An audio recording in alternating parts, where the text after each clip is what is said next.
Welcome to Farm Charm Chic. I'm Emily. In today's episode, I have a beautiful fall tablescape for you. We're going to start off with some DIYs and then use those DIYs to decorate our table with. If you guys like crafting, DIYs, dupes, hacks, thrift flips, or just creating in general, I would love if you would consider subscribing.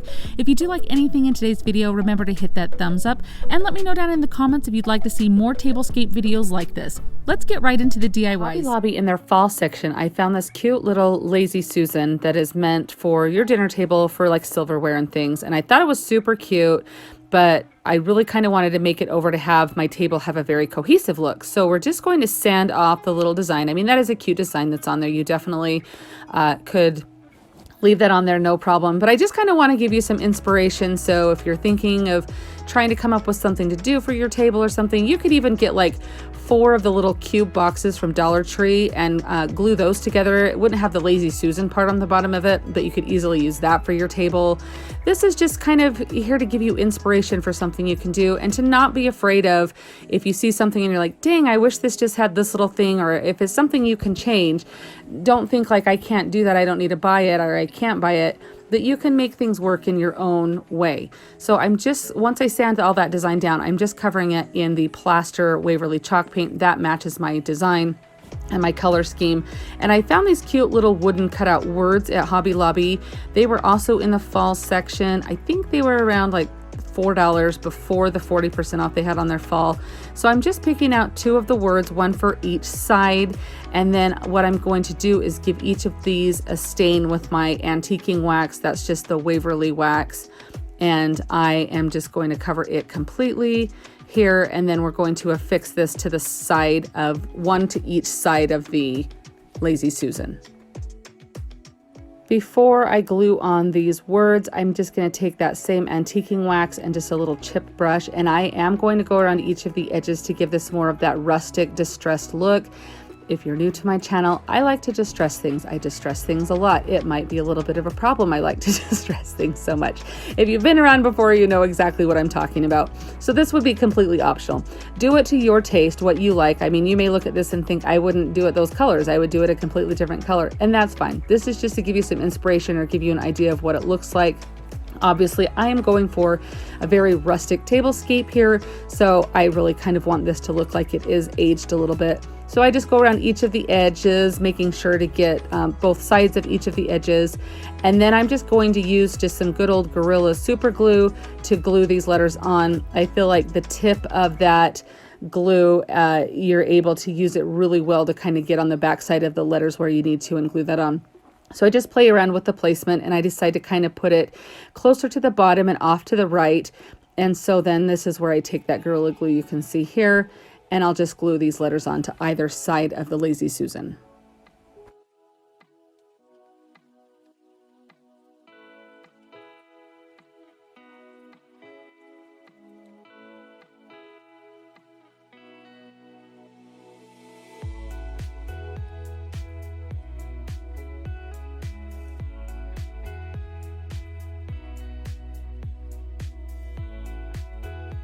You can see how easily the tip of that glue container works with the back of that cursive lettering.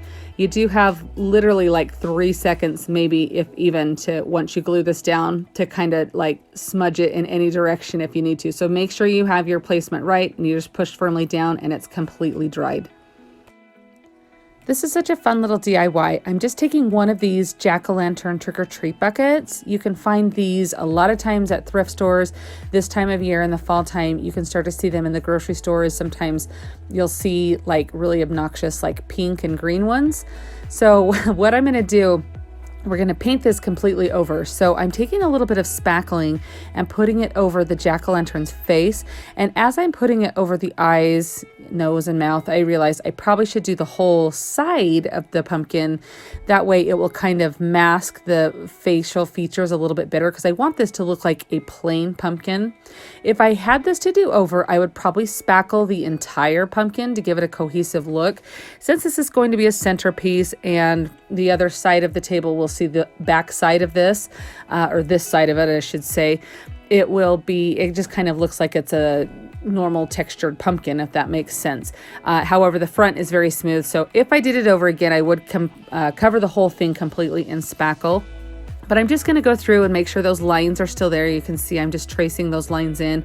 And then I do just smooth it out with my finger just to make sure that there's no rough edges or anything like that from the spackling. And I do, once it's completely dry, I take just some sandpaper. I use an emery board for a lot of things. If you're new here, that's kind of just what I happen to have at my craft table, so I use it a lot.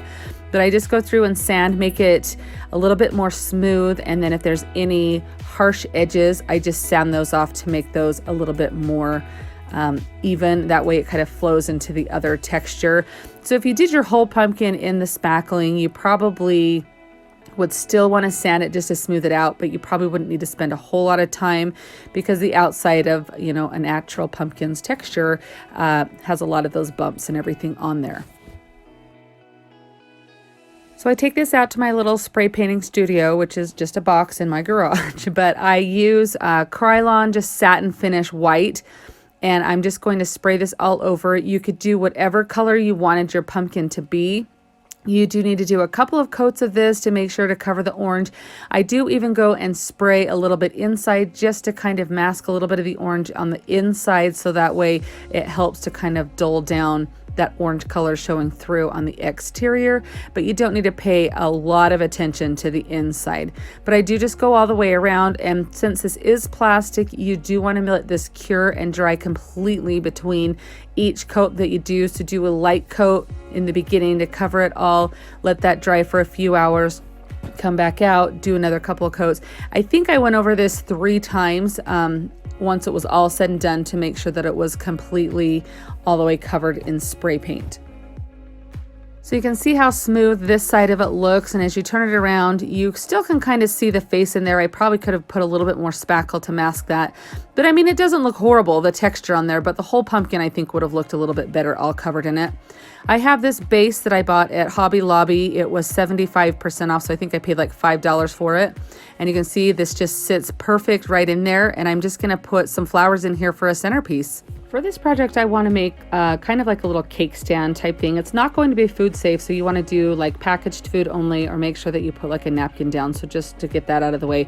But I'm going to take these half beads that I have, and I'm just putting them in a Ziploc bag with some antiquing wax, and I'm just going to kind of zhuzh them around here and kind of smush them all, make sure that antiquing wax covers all of them.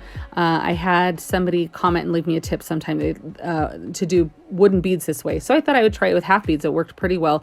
So I just dumped them out onto a baby wipe. Now when you dump them out, they do kind of have that goopy look, which a lot of people are like, ew, I don't love this process because of this. So here's how you fix that. You just take another baby wipe and you just kind of rub it on the top of them, and it just kind of takes the excess off there.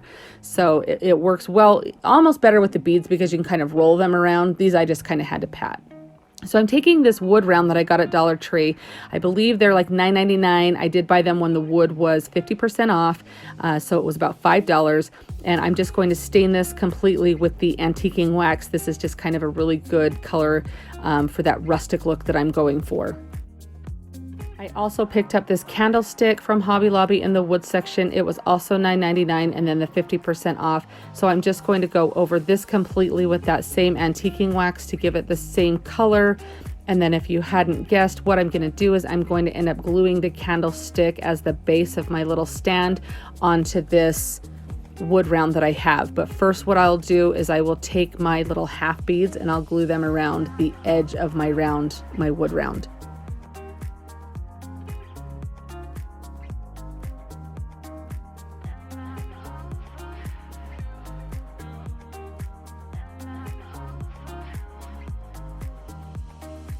I promise you I won't make you watch the entire process of me gluing each of these on. It honestly doesn't take that long. What I do is I use a little bit of wood glue and a little bit of hot glue so it has that immediate hold. And I end up setting out several beads at a time to put the wood glue on. And that way I just pick up one at a time and put a little dab of hot glue on to fix that on there. So, and I just continue this process all the way around. I do have a little bit of space between each of these beads. That just makes my beads go a little bit further because I didn't have enough to do them completely if they were touching, if that makes sense.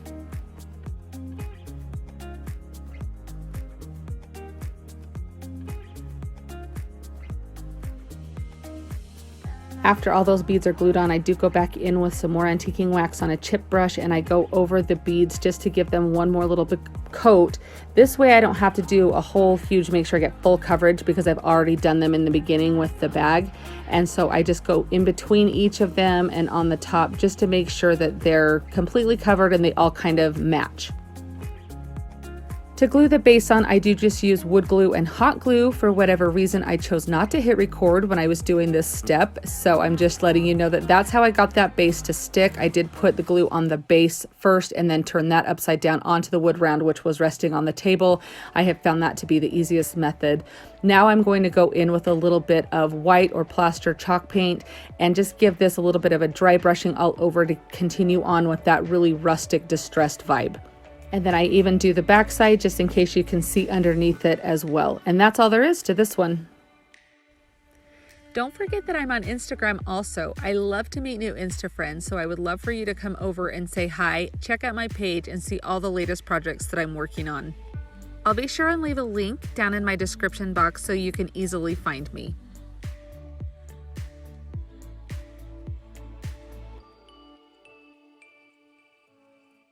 Okay, I'm so excited about this one. So I take this sign from Hobby Lobby that has these cute little scalloped decorative edges. I don't know if you'd call that scalloped, but whatever decorative edges.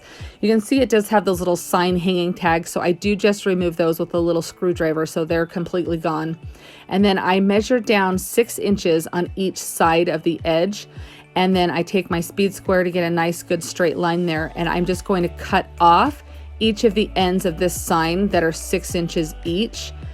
And then I will also cut another 2-inch piece. So I'll show you what that looks like. So here is the 6-inch pieces I have, and then the 2-inch piece, and then just an extra piece of scrap wood there.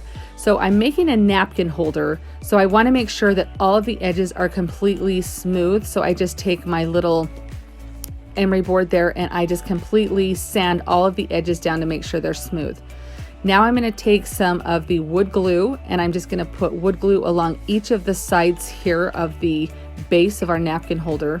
And then I'm going to use some clamps to clamp in the sides together. So I just kind of place those up how I want them. And you can kind of watch what I do with these clamps here.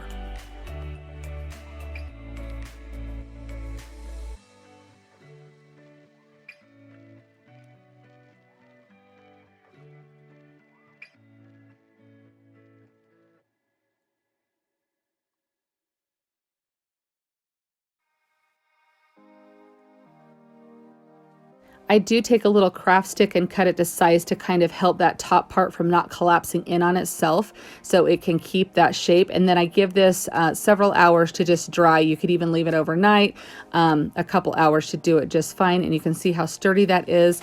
I just am so excited. I think turning from like a sign blank from Hobby Lobby into this little napkin holder, I'm so excited about this one. So I'm just going to completely paint it all in the white chalk paint. It's not really white. I think this is actually plaster. Just whatever to match your decor. I'm doing this to match all of the items that I'm making for my tablescape today. And I just go ahead and paint all of the sides inside and out and all the way around.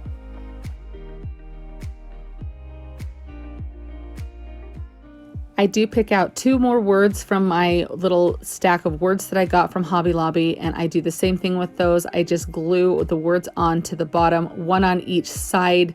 I think I do grateful and blessed on this one, whereas the silverware holder I did thankful and blessed. So you can do whatever you'd like to. You could even add a design. You could leave it plain. I think some rub-on transfers would be really, really cute on this. Even some other type of wood decorative elements that you could glue onto it.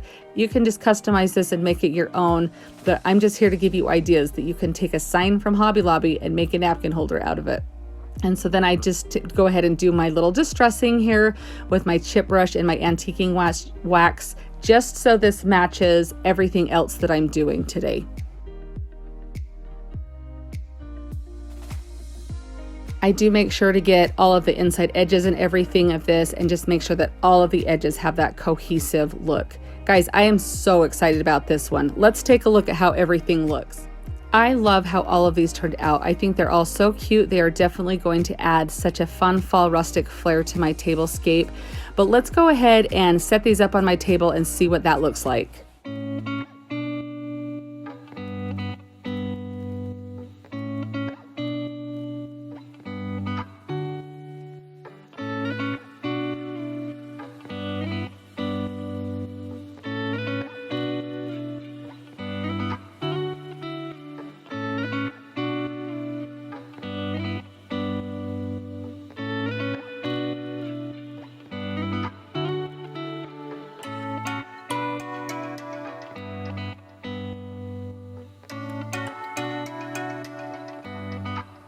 Well, what do you guys think? Would you guys sit down and eat a meal here? I am so happy with how this turned out. With this centerpiece, I did just stick in some Dollar Tree picks to give it that centerpiece flair. Most of my dishes did come from Hobby Lobby. I will leave a link down in the description box for whatever I can find a link for, but I will also just let you know where everything came from. My carnival glass, which is my glassware, and my pitcher came from my mom, but I have seen these in antique stores more recently. Like, they're popping up a little bit more. So keep your eyes peeled if you like the look of those. They are perfect for a fall tablescape. I hope that you guys enjoyed my DIYs today. I love this stand right here. I'm so excited to use that. I think my most favorite was turning that sign into this little napkin holder, but I think they all turned out so great. That floral centerpiece there, I think only costing, $7 or $8, including the flowers, turned out awesome. And then my little silverware holder there, I think, is so cute and so perfect. And I just love the look on a table of adding a little bit of like floral or texture to your plates. So that's why I put the little wreath there with that cute little pumpkin on top. Those pumpkins are food safe from Hobby Lobby, so you can even put like some little treats in there. You could eat a little bit of soup in there, even like some pudding or something. Just so cute, but you definitely can put food in them. I just thought they were adorable. And the little wood plates I also got at Hobby Lobby. Again, I'll just link everything down in the description box. I hope you guys enjoyed everything today. I hope that you guys remember to be safe, be smart, be nice, be happy. Choose to have a good day because you are amazing. Thanks, guys. We'll see you next time. If you enjoyed the video that you just saw, here's another one that you might enjoy. And as always, remember to like and subscribe. Thanks so much for watching and have an amazing day.